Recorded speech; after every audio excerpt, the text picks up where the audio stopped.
ونصلی علی رسولہ الکریم اما بعد۔ الحمدللہ آج کی تراویح میں سورہ آل عمران مکمل ہوئی، یہ اللہ کا احسان ہے، اللہ قبول فرماوے۔ سورہ بقرہ کی کچھ مختصر سی تفسیر ہمارے سامنے آئی تھی، اب سورہ آل عمران کی مختصر سی تفسیر۔ جس طرح سورہ بقرہ مکۃ المکرمہ میں نازل ہوئی، اس طرح سورہ آل عمران مدینہ المنورہ میں نازل ہوئی۔ سورہ بقرہ کے اندر 286 آیتیں تھیں، اس کے اندر 200 آیتیں ہیں۔ سورہ بقرہ کے 40 رکوع ہیں اور سورہ آل عمران کے 20 رکوع ہیں، لیکن سورہ بقرہ کی بنسبت اس کے رکوع زیادہ بڑے ہیں سورہ آل عمران کے۔ سورہ آل عمران جو اللہ رب العزت نے نازل فرمائی ہے، اس کا پس منظر یہ ہے، یعنی اس کے نازل کرنے کا مقصد کیا ہے، جس کو شان نزول کہتے ہیں۔ جب اللہ کے نبی صلی اللہ علیہ وسلم ہجرت فرما کر مدینہ المنورہ تشریف لے گئے تو مدینہ المنورہ کے اطراف میں بہت سارے یہودی اور عیسائی آباد تھے۔ یہودیوں کے سلسلے میں تو کلام پہلے ہو چکا، سورہ بقرہ کے اندر یہودیوں کے بہت سارے حالات اللہ رب العزت نے ارشاد فرمائے۔ اب کچھ عیسائیوں کے حالات ہیں کہ جب عیسائیوں کو پتہ چلا کہ مدینہ المنورہ میں ایک نبی ہیں جو نبوت کا دعویٰ کرتے ہیں اور اس بات کا دعویٰ کرتے ہیں کہ وہ اللہ کی طرف سے بھیجے گئے ہیں نبی بنا کر، تو ملک روم کے اندر ایک علاقہ ہے، یمن کا علاقہ ہے نجران کے جو عیسائی تھے، ان عیسائیوں کا ایک وفد قریباً 60 سواروں پر مشتمل، جس کے اندر ان کے بڑے بڑے علماء کرام تھے اور 14 ایسے حضرات تھے اس کے اندر جو بڑے بڑے علم والے تھے، اور پھر ان 14 کے اندر بھی 3 لوگ ایسے تھے کہ جن کے علم کا لوہا ان کے درمیان مانا جاتا تھا، خود بادشاہ وقت ان کی تعظیم کرتا تھا۔ وہ 3 لوگ ایسے تھے، تو ان 3 لوگوں کے ساتھ 60-70 لوگوں کا ایک وفد، ایک جماعت وہاں کے بادشاہ نے، نجران کے بادشاہ نے مدینہ المنورہ بھیجی بحث و مباحثہ کرنے کے لیے۔ کس کے ساتھ؟ اللہ کے نبی صلی اللہ علیہ وسلم کے ساتھ۔ تو یہ وفد اللہ کے نبی صلی اللہ علیہ وسلم کی خدمت کے اندر پہنچا، تو ان کا جو بڑا عالم تھا، پادری تھا، جس کو عبرانی زبان میں حبر کہتے ہیں، حبر، تو اس نے اللہ کے نبی صلی اللہ علیہ وسلم سے سوالات کیے۔ اللہ کے نبی نے ان سے پوچھا، بھائی آپ کے آنے کی غرض و غایت کیا ہے، کیوں آئے ہو؟ کہا کہ ہم آپ سے مناظرہ کرنا چاہتے ہیں، ڈیبیٹ کرنا چاہتے ہیں، بات چیت کرنا چاہتے ہیں اسلام کے تعلق سے، کہ آپ دعویٰ کرتے ہو کہ آپ اللہ کے نبی ہو، تو ہم آپ سے کچھ سوالات کرنا چاہتے ہیں۔ تو اللہ کے نبی صلی اللہ علیہ وسلم نے ان کو اجازت دی، کہا ٹھیک ہے بتلاؤ کیا سوالات ہیں تمہارے۔ تو انہوں نے سب سے پہلی بات یہ رکھی کہ حضرت عیسیٰ علیہ السلام حقیقت میں خدا ہے، انہوں نے اپنا عقیدہ بیان کیا، اور حضرت عیسیٰ علیہ السلام اللہ کے بیٹے ہیں، حضرت عیسیٰ علیہ السلام جو ہے وہ اللہ کے شریک ہیں۔ بہت ساری اس طرح کی باتیں انہوں نے اللہ کے نبی صلی اللہ علیہ وسلم کے سامنے رکھی، اور پھر دلیلیں کیا بیان کی انہوں نے کہ قرآن پاک کی آیتیں پیش کی دلیل کے اندر بھی۔ یہ بھی عجیب و غریب بات تھی کہ انہوں نے اپنے عقیدے کو ثابت کیا قرآن پاک کی آیتوں سے، کہنے لگے کہ حضرت عیسیٰ علیہ السلام اللہ ہے، اس کی دلیل یہ ہے کہ اللہ رب العزت کو کسی کی ضرورت نہیں پڑتی ہے، لہذا حضرت عیسیٰ علیہ السلام کو باپ کی ضرورت نہیں پڑی، بغیر باپ کے پیدا ہوئے وہ۔ پھر دوسری بات انہوں نے اللہ کے نبی صلی اللہ علیہ وسلم کے سامنے یہ رکھی، حضرت عیسیٰ جو ہے وہ اللہ رب العزت کے شریک ہے۔ دلیل کیا بتائی کہ قرآن پاک میں اللہ رب العزت جگہ جگہ یوں کہتا ہے کہ بھئی ہم نے پیدا کیا، ہم نے یہ کیا، ہم نے وہ کیا۔ تو ہم نے کا جو لفظ بولا جاتا ہے وہ ایک سے زیادہ لوگوں پر بولا جاتا ہے نا، اگر کوئی تنہا اکیلا ہو تو وہ کیا کہے، میں نے کیا۔ تو اللہ رب العزت قرآن پاک میں فرماتا ہے انا اعطینا، ہم نے آپ کو عطا کیا، ورفعنا، ہم نے بلند کیا۔ تو یہ ہم نے کا جو لفظ ہے قرآن پاک میں جگہ جگہ، تو اس سے عیسائیوں نے اور ان کے عالموں نے دلیل پکڑی کہ حضرت عیسیٰ جو ہے نعوذ باللہ وہ اللہ کے شریک ہے، اس لیے اللہ رب العزت کہتا ہے ہم نے یہ کام کیا۔ ہم نے سے مراد وہ کیا سمجھتے ہیں کہ اللہ ہے، اور اللہ کے ساتھ شریک کون ہے؟ نعوذ باللہ حضرت عیسیٰ ہے۔ اور بھی بہت سارے استدلالات انہوں نے پیش کیے۔ تو اللہ کے نبی صلی اللہ علیہ وسلم نے بغور سماعت فرمائے، اچھی طرح ان کو سن لیا۔ یہ ہے آداب نبوی کہ جب کوئی بندہ اپنے ساتھ بحث و مباحثہ کر رہا ہو یا اپنی طرف سے اپنے اوپر الزامات لگا رہا ہو تو اس کی گفتگو کے درمیان میں نہیں بولنا چاہیے، یہ اللہ کے نبی کا طریقہ۔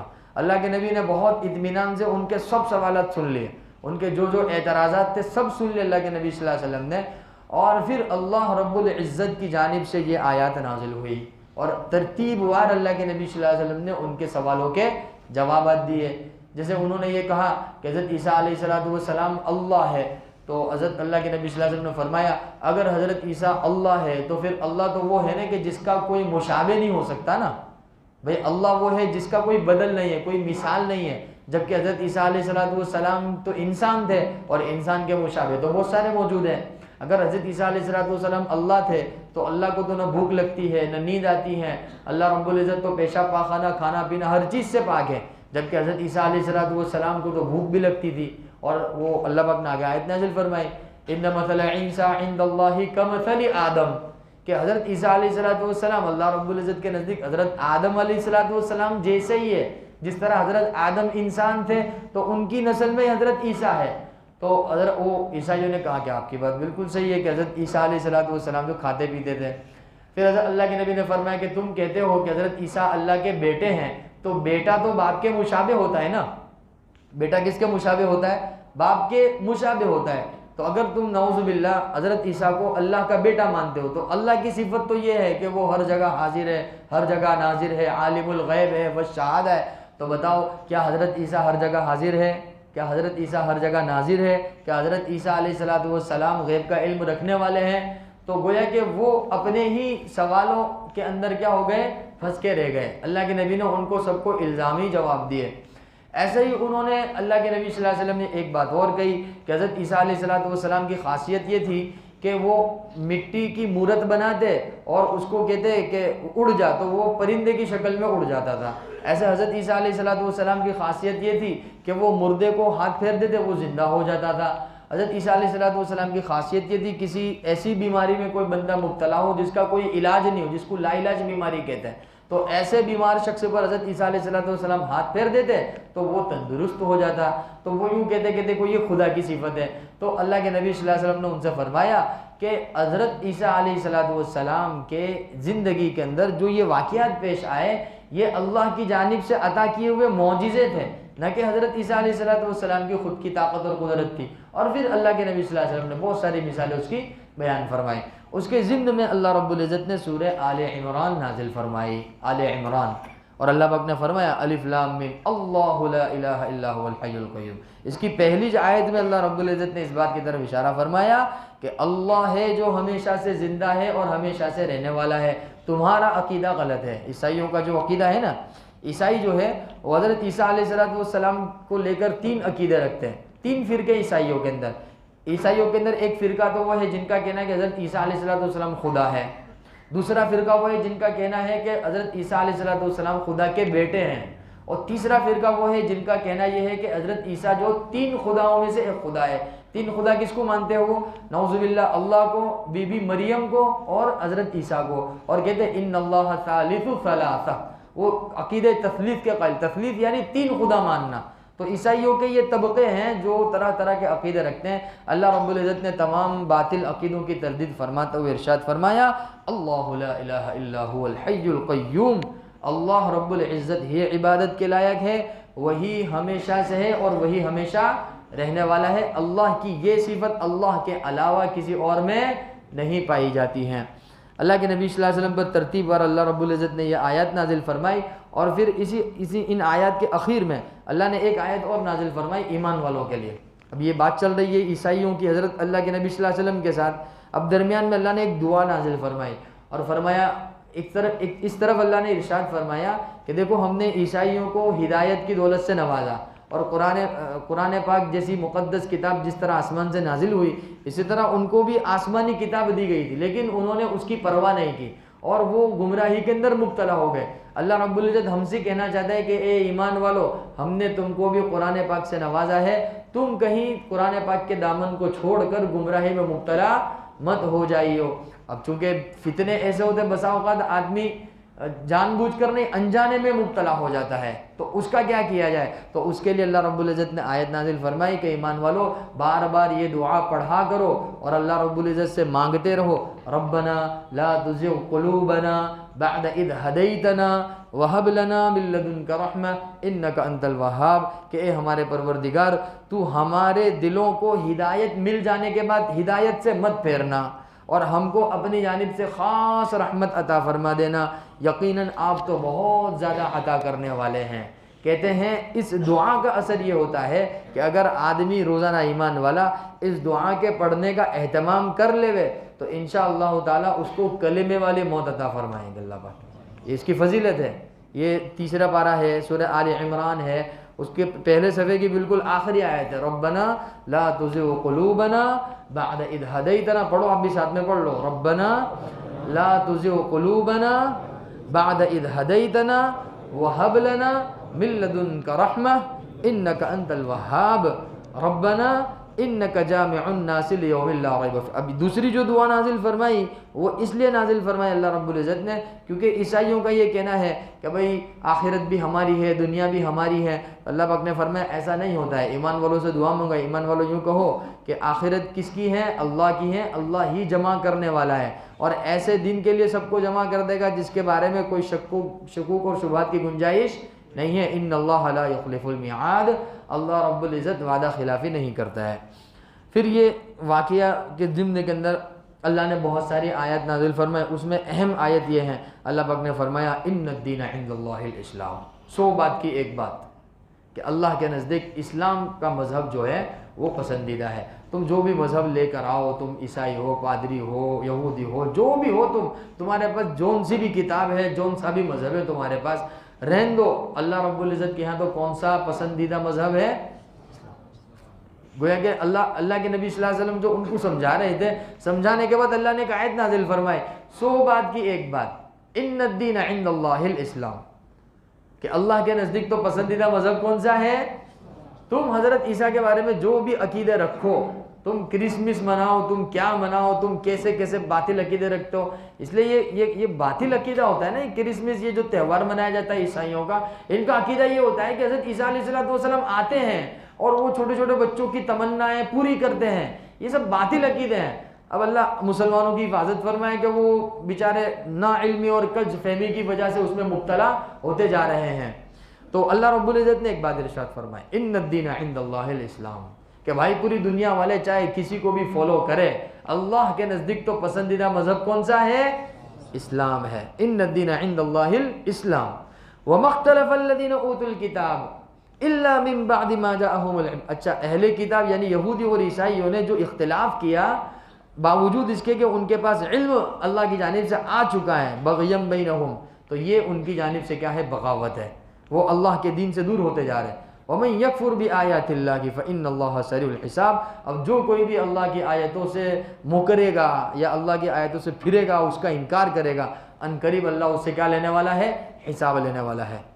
اور پھر اللہ رب العزت نے حضرت عیسیٰ علیہ السلام کے تعلق سے بہت ساری باتیں نازل فرمائی، اور پھر چونکہ انہوں نے کہا نا عیسائیوں نے اللہ کے نبی کے سامنے کہ حضرت عیسیٰ علیہ السلام تو زندہ بھی کرتے ہیں اور شفا بھی دیتے ہیں، یہ بھی کرتے ہیں وہ بھی کرتے ہیں، تو اللہ پاک نے اس کے لیے خاص آیت نازل فرمائی کہ نبی جی ان عیسائیوں سے کہہ دو قل اللہم مالک الملک، یہ تصور دل و دماغ سے نکال دو کہ حضرت عیسیٰ زندہ کرتے ہیں، حضرت عیسیٰ شفا دیتے ہیں، ارے اللہ ہے مالک الملک تؤتی الملک من تشاء، اللہ مالک الملک ہے، جس کو چاہے گا حکومت دے گا، تنزع الملک ممن تشاء، جس سے چاہے گا حکومت لے لے گا، تعز من تشاء، جس کو چاہے گا عزت دے گا، تذل من تشاء، جس کو چاہے گا ذلیل کرے گا، بیدک الخیر، تمام بھلائیاں کس کے قبضے قدرت میں؟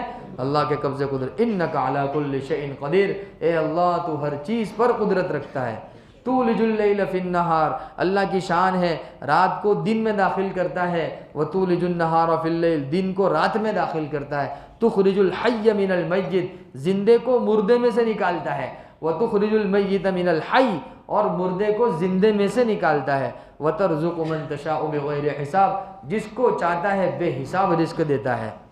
تو یہ آیت خاص طور پر اللہ نے نازل فرمائی، اور یہ قیامت تک کے ایمان والوں کے لیے گویا کہ اللہ کی جانب سے ایک تحفہ ہے کس بات کے لیے؟ تاکہ شکوک اور شبہات جو اللہ کی وحدانیت کے تعلق سے، اللہ کی قدرت کے تعلق سے یہ حالات کی وجہ سے انسان کے اندر پیدا ہو جاتے ہیں، تو ان کو دور کرنے کے لیے اللہ نے یہ آیت نازل فرمائی کہ اس کا ورد کیا جائے، اس کو پڑھا جائے، دعاؤں کے اندر اس کو لیا جائے۔ حضرت مولانا ادریس صاحب کاندھلوی رحمۃ اللہ نے تفسیر کے اندر اس آیت کریمہ کے ضمن میں ایک بات لکھی ہے کہ اگر جو بندہ روزانہ ایک مرتبہ کم سے کم اس آیت کریمہ کو اس عقیدے اور اس گمان کے ساتھ پڑھے کہ تمام تر کرنے دھرنے والی ذات کس کی ہے؟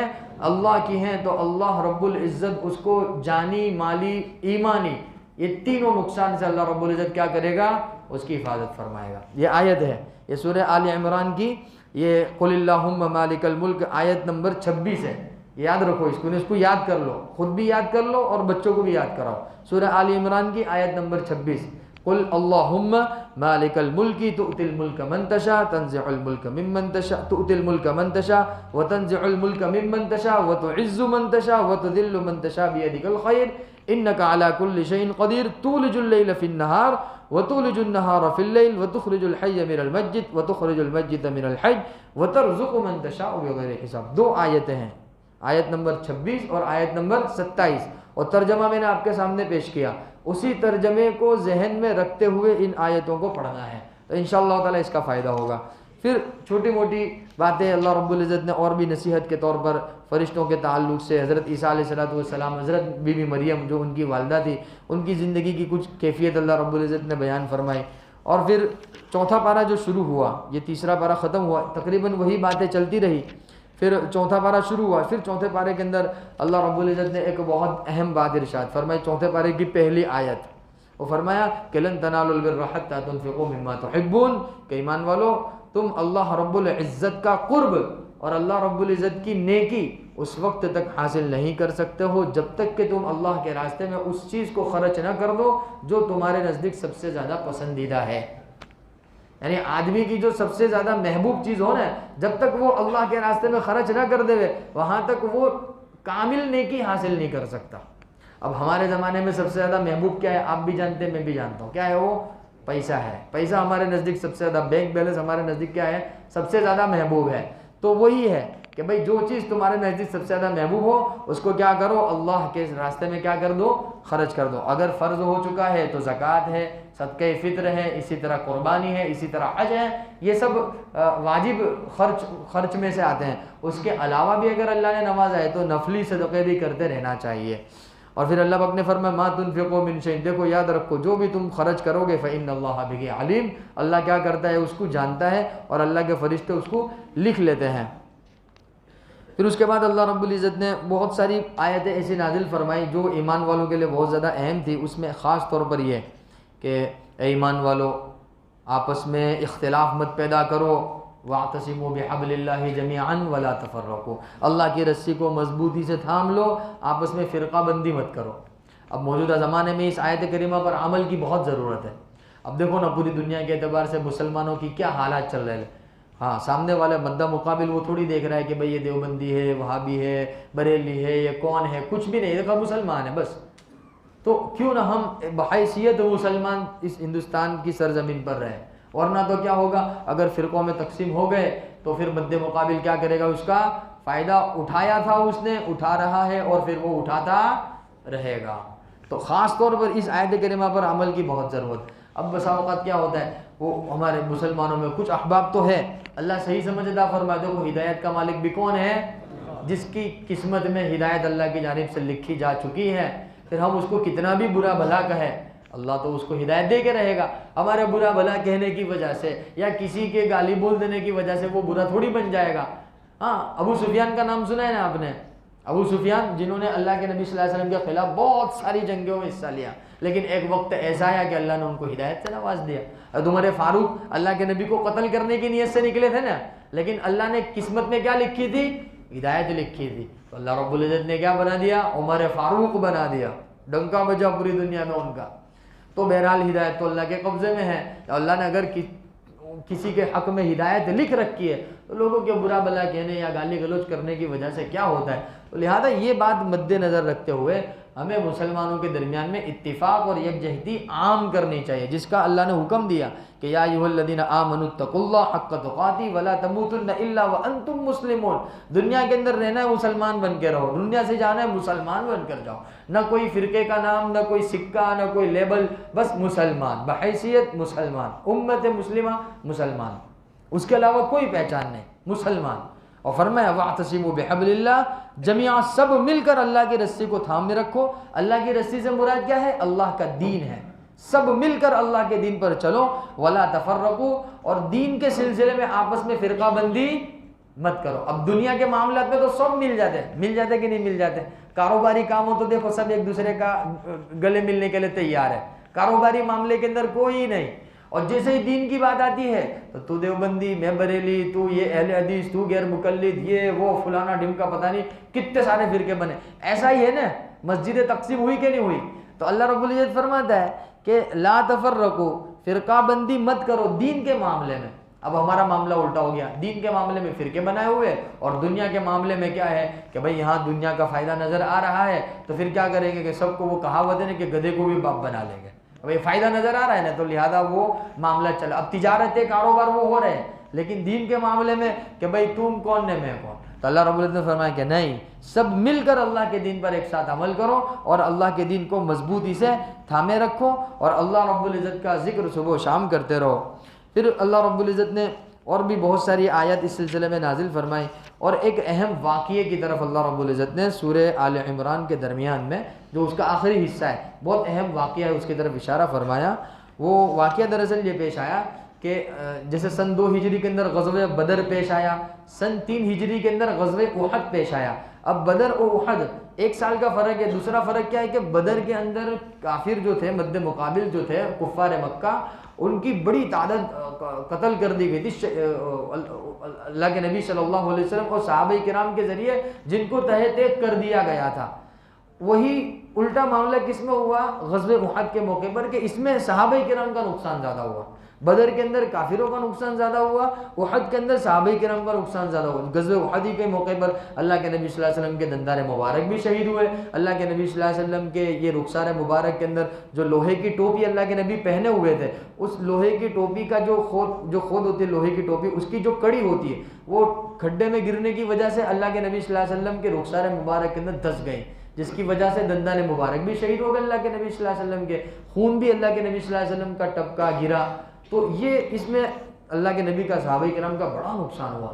تو اب کفار مکہ جو تھے وہ جیت کا جشن منانے لگے، اور اللہ کے نبی اور صحابہ کرام تھوڑا سا پیچھے ہٹنے لگے۔ تو اس وقت ان کا جو سردار تھا وہ ابو سفیان تھا۔ تو ابو سفیان کو جیسے پتا چلا کہ اب مسلمان کیا ہو رہے، پسپا ہو رہے، وہ پیچھے ہٹ رہے، تو اس نے چند لوگوں کو اکٹھا کر کے وہ مکے کی طرف روانہ تو ہو گیا، لیکن اس نے آپس میں ایسا مشورہ کیا کہ ابھی مسلمان کیا ہے بالکل ہارے ہوئے، ہم دوبارہ ان کے اوپر حملہ کر کے ان کو کیا کر دے، بالکل ختم کر دے۔ تو اس نے ایسا ارادہ کیا۔ اللہ کے نبی صلی اللہ علیہ وسلم کو ان کے ارادے کا پتہ چل گیا۔ اللہ کے نبی صلی اللہ علیہ وسلم، صحابہ کرام ابھی غزوہ احد کی جو ہار تھی اس سے ابھی باہر بھی نہیں نکل پائے تھے۔ اللہ کے نبی نے اعلان کیا کہ جو لوگ احد میں شریک تھے وہ لوگ دوبارہ تیار ہو جائے، ہم کو چلنا ہے، ہم کو روانہ ہونا ہے، بدر کی طرف روانہ ہونا ہے۔ وہاں انشاءاللہ تعالیٰ اکٹھا ہو کر پھر دوبارہ وہ جو مقابلہ ہوا وہ دوبارہ کیا جائے گا۔ اس کو غزوہ حمراء الاسد بھی کہتے ہیں، اس کا دوسرا نام غزوہ حمراء الاسد بھی ہے، غزوہ بدر صغریٰ بھی ہے۔ بدر کبریٰ بڑا واقعہ وہ تو سن 2 ہجری کے اندر ہو گیا، اور بدر ہی کا چھوٹا واقعہ یہ غزوہ احد کے بعد پیش آیا۔ تو ابو سفیان نے ارادہ کیا نکلنے کے لیے، تو ایک نعیم نام کے شخص کو راستے کے اندر اس نے پکڑا اور کہا کہ تم مدینے میں جا کر یہ خبر پھیلاؤ کہ کفار جو ہے ابو سفیان اور اس کا لشکر جو ہے وہ ان قریب بڑے لشکر کے ساتھ تم پر حملہ کرنے والے ہیں اور ان قریب تم پر دھاوا بولنے والے ہیں۔ اس طرح کی بات نعیم کو 10 اونٹ کی لالچ دے کر کے اس نے روانہ کیا مدینہ۔ اب نعیم نام کا جو بندہ تھا وہ مدینۃ المنور آیا، اور وہ صحابہ کرام سے اور عام ایمان والوں سے ملاقات کر کے کہنے لگا کہ تم کو خبر ہے کہ ابو سفیان دوبارہ آ رہا ہے اور بڑے لشکر کے ساتھ آ رہا ہے، وہ کیا کرے گا کہ ایسا کر دے گا، ویسا کر دے گا، تمہاری جو نسلیں ہیں ان کو ختم کر دیا جائے گا، وہ بہت ساری باتیں انہوں نے۔ تو اللہ رب العزت نے اس واقعے کے جو پس منظر ہے اس کو اللہ رب العزت نے بیان فرمایا کہ الذین قال لهم الناس کہ وہ لوگوں سے ایسا کہتے تھے، یعنی صحابہ کرام سے، کہ ان الناس قد جمعوا لکم، کہ تمہارے لیے بڑا لشکر تیار ہوا ہے، فخشوہم، اور انہوں نے صحابہ کرام کو ڈرانا چاہا۔ اب آلریڈی غزوہ احد کے اندر بڑا نقصان ہو گیا تھا صحابہ کرام کا، ایک بڑی تعداد صحابہ کرام کی شہید ہو چکی تھی، اللہ کے نبی صلی اللہ علیہ وسلم بھی زخمی ہو چکے تھے، تو وہ زخمی کیفیت کے اندر اور ڈرانا چاہتے تھے۔ تو اللہ رب العزت نے بھی اس عجیب و غریب منظر کی منظر کشی یہاں فرمائی ہے، فرمایا کہ لوگ، یعنی وہ ابو سفیان اور اس کے چیلے چپاٹے، وہ کہنے لگے کہ ان الناس قد جمعوا لکم فخشوہم، وہ ڈرانے لگے صحابہ کرام کو، لیکن صحابہ کرام تو حقیقت میں اللہ والے تھے نا، وہ فخشوہم فزادہم ایمانا، ان کا تو ایمان اور بڑھ گیا، آنے دو، ان کا ایمان کیا ہو گیا؟ اور بڑھ گیا۔ وقالوا، اور کہنے لگے حسبنا اللہ ونعم الوکیل، اور یہ حسبنا اللہ ونعم الوکیل کہنے والے تقریباً 70 صحابہ کرام تھے، جن کی جماعت پر مشتمل اللہ کے نبی صلی اللہ علیہ وسلم نے وہاں کا سفر کیا، اور اللہ کے نبی صلی اللہ علیہ وسلم نے وہاں 8 دن تک قیام کیا۔ وہاں ایک عرب کا میلہ بھی چل رہا تھا، اللہ کے نبی صلی اللہ علیہ وسلم انتظار میں تھے، کیونکہ ابو سفیان نے کہا تھا کہ میں آؤں گا، اللہ کے نبی نے کہا کہ میں بھی آؤں گا، تو اللہ کے نبی صلی اللہ علیہ وسلم اپنی بات سے پیچھے نہیں ہٹ سکتے تھے، اللہ کے نبی نے اپنا وعدہ پورا کیا، 8 دن تک وہاں انتظار کیا، لیکن اللہ رب العزت کی جانب سے وہ ایک خبر پہنچی، کہاں؟ مکہ میں، کہ بھئی اللہ کے نبی حضرت محمد صلی اللہ علیہ وسلم تو آلریڈی ہمارے انتظار میں وہاں پہنچ چکے، ہم تو وہ تو یوں سمجھ رہے تھے نا کہ بھئی احد میں تھکے ہارے ہوں گے، اتنے شہید ہو گئے تو ڈر گئے ہوں گے، گھبرا گئے ہوں گے، بہت زیادہ ڈرانا چاہا تو بھئی یہ تو ڈر کے سہم کے بیٹھ گئے ہوں گے، لیکن پتہ چلا بھائی یہ تو پوری جمعیت کے ساتھ کہاں ہے؟ وہاں موجود ہے، تو ایک طرح کا خوف ان کے اوپر طاری ہو گیا، کیونکہ انہوں نے کہا تھا نا، جملہ کیا کہا تھا؟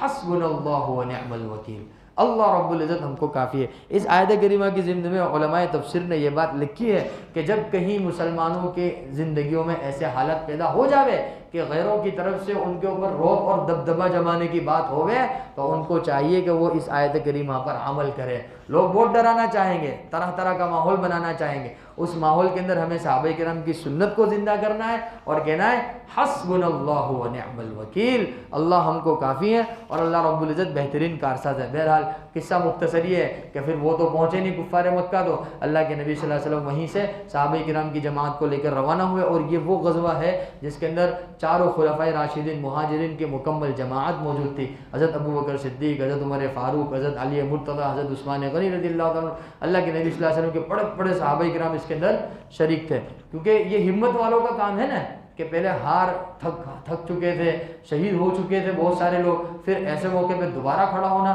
یہ تو ہمت اور استقلال والوں کا کام ہے۔ بہرحال یہ واقعہ ختم ہوا، اور پھر اخیر میں اللہ رب العزت نے ایک آیت نازل فرمائی سورہ آل عمران کے اخیر میں، جو آج تراویح کی بالکل آخری آیت تھی کہ یا ایھا الذین آمنوا اصبروا وصابروا ورابطوا، 3 چیزوں کا اللہ نے حکم دیا، ایمان والو صبر کے ساتھ دین کے اوپر جمے رہو اور دوسروں کو بھی دین کے کام میں لگاتے رہو، ورابطوا، اور سب مل کر اللہ کے دین کی حفاظت کرتے رہو، خود بھی دین پر چلو، لوگوں کو بھی دین پر چلاؤ، اور اجتماعیت کے ساتھ اللہ کے دین کی کیا کرو؟ حفاظت کرو۔ کتنا بہترین اللہ نے حکم دیا ہے، اللہ کرے ہمیں بات سمجھ میں آ جاوے۔ بسم اللہ الرحمن الرحیم، اللہم صلی علی محمد النبی الامی وعلی آلہ وسلم تسلیما کثیرا کثیرا، الہکم الہ واحد لا الہ الا هو الرحمن الرحیم، الف لام میم، اللہ لا الہ الا هو الحی القیوم۔ یہ کریمہ غیر رحیمہ کا آج کے ہمارے جمع ہونے کو قبول فرما، ہمارے گناہوں کو لغزشوں کو معاف فرما، کوتاہیوں سے درگزر فرما۔ رب ذوالجلال جو پڑھا گیا سنا گیا، اے رب ذوالجلال اس کو قبول اور منظور فرما، جو تفسیر ہوئی اس کو قبول اور منظور فرما۔ اے رب ذوالجلال ہم نے جتنا بھی پڑھا اس کا ثواب ہمیں جتنا بھی ملا، سب سے پہلے حضرت محمد صلی اللہ علیہ وسلم کو، حضرت محمد صلی اللہ علیہ وسلم کی تمام آل اولاد کو، تمام صحابہ کرام کو، تمام انبیاء علیہم السلام کو، اور تمام امت مسلمہ کو، حضرت آدم علیہ السلام سے لے کر ابھی تک قیامت تک جتنے ایمان والے پیدا ہو چکے، ہو رہے یا ہوں گے، ان کی تمام پاکیزہ ارواح کو، اور خاص طور پر ہمارے قریبی رشتہ دار جن کا انتقال ہو چکا ہے، اے رب ذوالجلال ان کی تمام پاکیزہ ارواح کو اس کا ثواب پہنچا دے۔ یا رب صلی وسلم دائما ابدا علی حبیبک خیر الخلق کلہم، جزا اللہ عنا محمدا ما صلی اللہ علیہ وسلم برحمتک یا ارحم الراحمین۔